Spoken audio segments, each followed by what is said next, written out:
ஒடிசால ஒரு ஒரு டைம் வந்து ரமீலா அப்படின்ட்டு ஒரு நர்ஸ் இருந்தாங்க. ஒரு கேம்ப் அட்டன் பண்றதுக்காக அந்த மலை கிராமங்களுக்கு அவங்க போறாங்க. பஸ்ல போறப்ப ஒரு அனிமிக்கான ஒரு சைல்டை பாக்குறாங்க. ஒரு சின்ன பையன், அவனுக்கு ஒரு 5-6 வயசு இருக்கும். ரொம்ப அனிமிக்கா இருக்கான். அவன் வந்து ரொம்ப ஒல்லியா இருக்கான். கண்ணம்லாம் ஒட்டி போயிருக்கு, வயிறு ஒட்டி போயிருக்கு. நல்லா பாக்குறாங்க, இவனுக்கு ஏதோ ப்ராப்ளம் இருக்குன்னு அவங்களுக்கு தெரியுது. ஆனா அவங்க ஏதோ கேம்ப் அட்டன் பண்றதுக்காக அவங்க அதை கடந்து போயிட்டாங்க.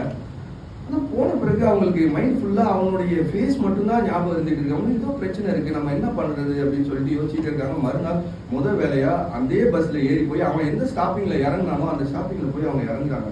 இறங்கி போயிட்டு அங்க அவன் பக்கத்துல அந்த ஸ்கூல் இருக்கு, அந்த ஸ்கூல்ல போயிட்டு அந்த இந்த மாதிரி ஒரு பையனை நான் பார்த்தேன்னு சொன்னா அவங்களுக்கு யார் என்னன்னுலாம் தெரியல. அந்த பிரின்சிபல் ஹெல்ப் பண்றாரு. கம்ப்ளீட் கிளாஸஸ் ஸ்கேன் பண்ணிட்டு அந்த பையனை வந்து கண்டுபிடிக்கிறாங்க. கண்டுபிடிச்சதுக்கு அப்புறம் போயிட்டு கிளினிக்ல போய் டெஸ்ட் பண்ணா அவனோட ஹீமோகுளோபின் லெவல் 2 அந்த அளவுக்கு தான் இருக்கு. உங்களுக்கு தெரியும் நார்மல் லெவல் எவ்வளோன்னு சொல்லிட்டு 13 அளவுக்கு இருக்க வேண்டியது வெறும் 2 தான் இருக்கு.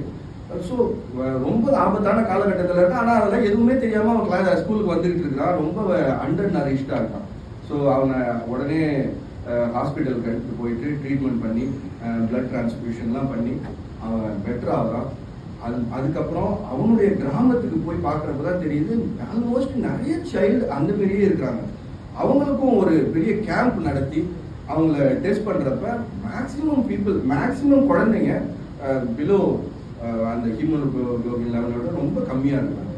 கவர்மெண்ட் வந்து ஒரு பெரிய கேம்பாகவே அங்கே நடத்தி அவங்க அந்த குழந்தைகளை ரெக்கவர் பண்ணாங்க. இந்த மாதிரி நம்ம எங்கே போனாலும் நம்ம மைண்ட் ஃபுல்லாகவே நம்மளுடைய டியூட்டி தான். யாரோ ஒருத்தர் பார்த்தா இவருக்கு எதாவது ப்ராப்ளம் இருக்கா, என்ன ப்ராப்ளம் இருக்கும் அப்படின்னு தான் நம்மளுக்கு மைண்டில் தோணும். நம்ம ஒரு நாங்களாம் என்ன பண்ணுவோம்னா எங்களுக்கு கொஞ்சம் கிரிட்டிக்கலாக இருக்கும். இவன் என்ன சேட்டை பண்ணுவான்னு நம்ம நினைப்போம். நீங்கள் உங்களுக்கு என்ன தோணும்னா இவனுக்கு என்ன ப்ராப்ளம் இருக்கும், ஏன் ஒரு கூட டயர்டாக இருக்காரு, ஏன் ஒரு டல்லாக இருக்காரு, அப்படி உங்களுக்கு ஃபீல் வரும். கண்டிப்பாக வரணும் இல்லையா? அதுதான் நம்மளுடைய மைண்ட் எப்பயுமே அதுலேயே சுற்றி இருக்கும். A policeman is always a policeman and nurse is always a nurse even when she is not on duty.